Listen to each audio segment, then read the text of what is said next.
Your team just missed a critical delivery goal. Tensions are high in the retrospective. Blame is starting to fly. Scope creep, tech debt, shift in priorities, unclear roles. Everyone's frustrated. No one's taking responsibility. And worst of all, this isn't the first time. How do you navigate this minefield?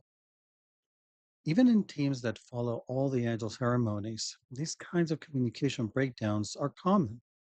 What's missing isn't a process, it's a skill. One of the most powerful tools for navigating these high stakes moments is the state framework.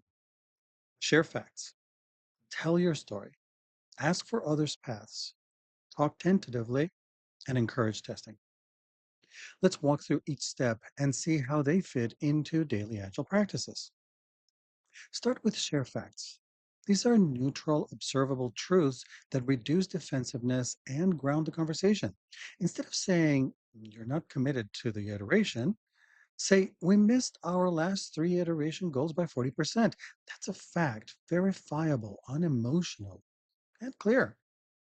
In practice, a skillful way to convey the same meaning could be in the last three iterations, 60% of our stories have been completed. That invites curiosity, it avoids judgment, and it creates a shared reference point to work from. Next is tell your story. This is where you share your interpretation of the facts and take responsibility for it.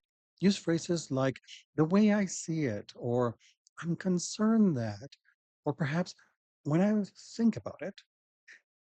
These sort of phrases make clear that this is your perspective, not an accusation. During a daily stand up, that might sound like when impediments aren't flagged until they cause blockers, I worry we're missing opportunities to course correct early. Signals concern, not blame, and it makes space for others to respond. Then we ask for others' paths. This isn't a rhetorical question, it's a genuine invitation. It says, I might be wrong, and I want to understand your view. That's how collaboration starts. In iteration reviews, this might look like here's the approach we took. What we have missed? There's something scary in that statement, right?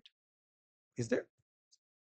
When teams feel safe to respond honestly, conflict turns into insight. Next, talk tentatively.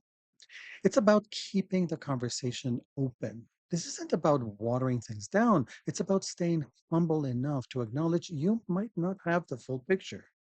Use phrases like, I'm wondering if, or I could be wrong. And during refinement, you might say, the story feels more complex than it looks.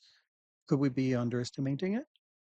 It's a nudge, not a verdict, and it keeps things moving. And finally, encourage testing. It shifts the team from debating to experimenting. We don't need to solve everything in the conversation. We just need to agree on something we're willing to try. In planning sessions, that might mean let's try adding this check-in before hands-off for two iterations and see if it improves our throughput. Agile thrives on safe-to-fail experiments, and this closes the loop with action. The state framework isn't just for retrospectives or big blowups. It belongs everywhere. In planning, stand-ups, one-on-ones. For Scrum Masters and Service Delivery Managers, it models the kind of facilitation that supports psychological safety. For product owners and service request managers, it helps de-escalate stakeholder tensions while preserving trust. And for team members, it's a practical way to raise concerns without risking relationships. If you're ready to give it a try, start small. Try grounding your next discussion in facts and observe the shift. Once the team sees that these conversations don't have to spiral into blame, they'll get more comfortable. Over time, these techniques become habits, and those habits become culture. And what happens to AI teams that build this kind of culture? They handle the huge complexity that they face with grace, adapt quickly, and grow together. That's what makes them high performing. That's what makes them resilient. And that's what helps them thrive in the age of AI, where stakes are higher and conversations more charged. What difficult conversation is on your mind this week? Which part of the state framework might help you unlock it? Let us know in the comments. Crucial Conversations teaches us the dialogue skills to master the state framework. So if you'd like to learn more about Crucial Conversations in general, pick one of these. I'll be happy to tell you all about it.